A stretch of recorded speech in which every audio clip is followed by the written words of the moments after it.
So there's so many coaches at the moment currently who were legendary players who are now coaching in the top flight.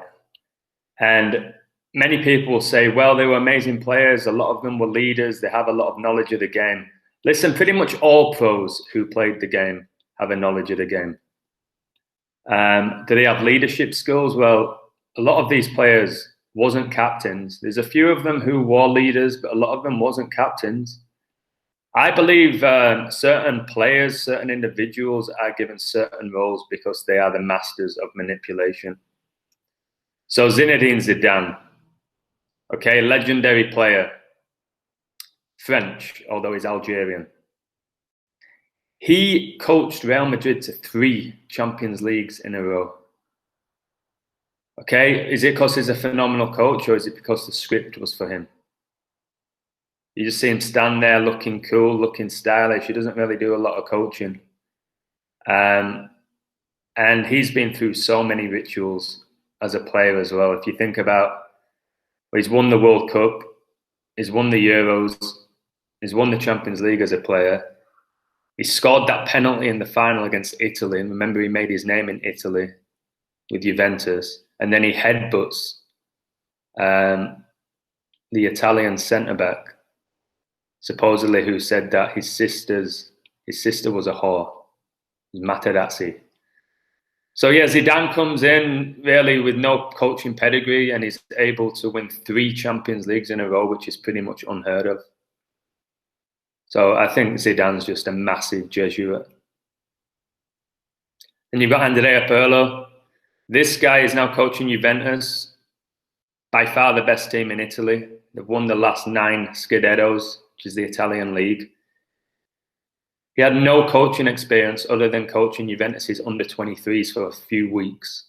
And then he comes in, yeah, decent player. He comes in and becomes first-team coach. Again, how does that work? He's got no real experience as a coach. I don't care how good he was as a player. He played with amazing players. Why are they not coaches? I think Pirlo's the chosen one, to be honest. I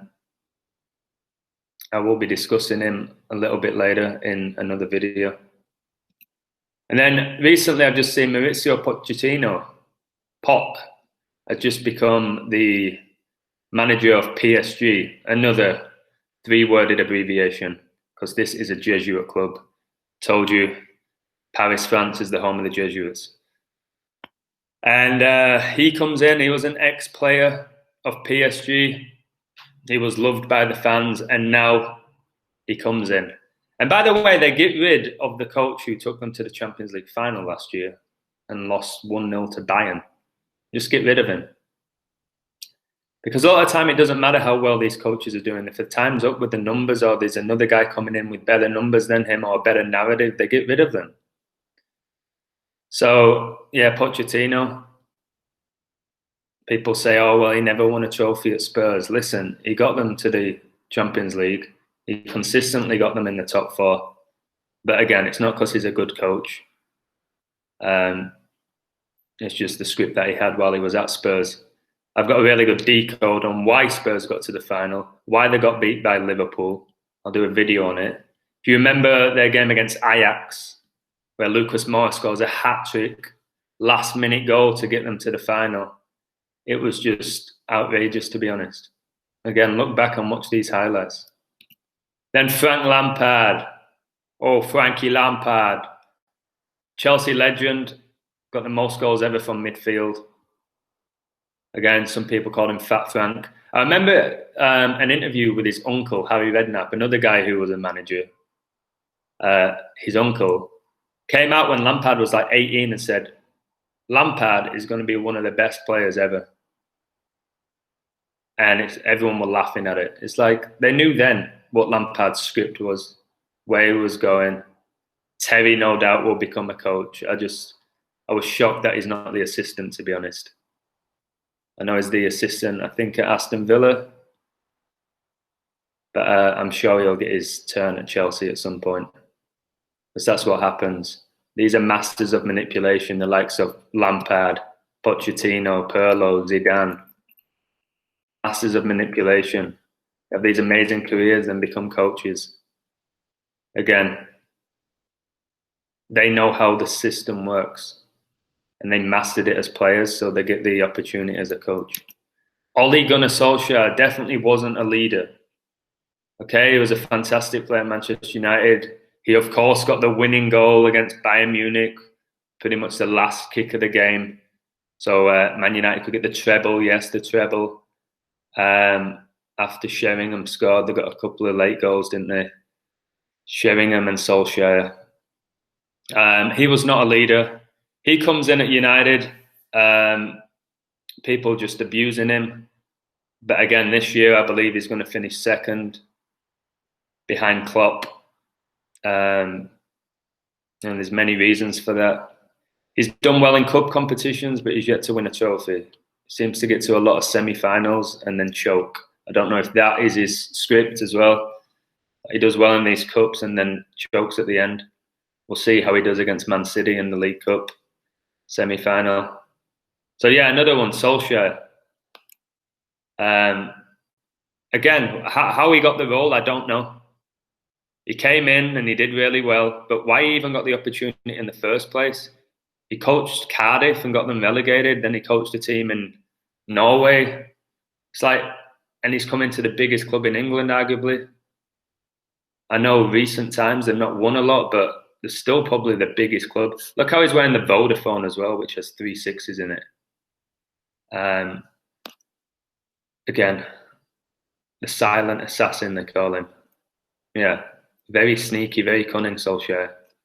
Ole Gunnar Solskjaer, look. 3-worded abbreviation as well.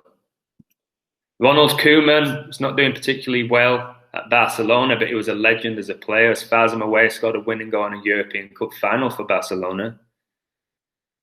Again, an absolute master of manipulation. I think what's going on with Barcelona this year is intentional for them to have a poor season, because Messi will be leaving to Man City at 33 years old. And Barcelona are pretty much screwed for the next 5 years. I don't think they'll be doing very well. Now, they've got a lot of young players coming through, but Messi is the guy who's basically kept that club together. I think Barcelona's a big Jesuit club. I really do. So Koeman, yeah. There's another ex-player who is now coaching club that he made his name with. Hansi Flick, Bayern Munich's coach. Last year they won the treble, they won the Champions League. And again, pretty much unstoppable. He played for Bayern. It's beyond belief, to be honest, how it all works. Guardiola was at Barcelona, where he was the captain, legend. No, he's obviously at Man City now, but we can't just keep saying, oh, well, these guys were amazing players at these clubs, they deserve the opportunity. No. It seems very recent. I know in the past there's been lots of great coaches who didn't have amazing careers, but a lot of them did play the game at a professional level, a lot of them. There's very few that come through who wasn't ex-professionals. And again, I think, honestly, there's a big difference between being a coach and a player. For sure. And then you've got Mikel Arteta. He played at Arsenal. He comes in. He was working under Guardiola. Again, very smart how they did that. The understudy to Guardiola. So they've got a little storyline now every time Arsenal play Man City. But he comes in again. He was the assistant coach at Man City. As far as I'm aware, he'd never coached a club as a first team coach. And then he's coming in again, one of the biggest clubs in England. They keep these players there because these are masters of manipulation. And these managers just go on a merry-go-round from club to club to club, especially the bigger ones. Ancelotti was another one who was a high-level player who became a high-level coach. He's at Everton now, and for some reason, James Rodriguez follows him around. They were together at Real Madrid, Bayern Munich, and now Everton. It's like, what's he doing at Everton? James. How did that come about? But again, it's all scripted. So even who's coaching these clubs, this is all current, by the way. All these players are currently coaching these teams where they were legends as players. So I'm going to do a decode later in the week on my Patreon who I think one of these coaches here is going to lift the Champions League this year. Could it be Zidane? Could it be Pirlo? Could it be Poch? Could it be Lampard? Can't be Solskjaer. They went out. I still can't believe that Demba Ba goal, if you watch that as well, where he's left alone on the halfway line by himself in a Champions League game, a long ball over the top, and he's through one-on-one from a Man United corner. He scores. They win 1-0. Demba Ba, number 19. Type his name in the Gematsunator. It equals 19. He's been involved in a few rituals, him. The Gerrard slip. We're not going to let this slip.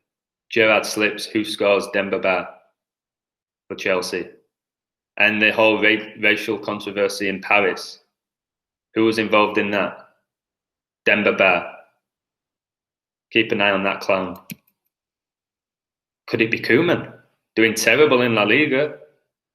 However, they're doing well in the Champions League. It's funny how Juventus and Barcelona both got a 5-6 record in the group stage, like 56. They won every game apart from they lost to each other, which I predicted, by the way. I predicted both of those losses. Barcelona winning in Italy and Juve winning in Spain. I called that.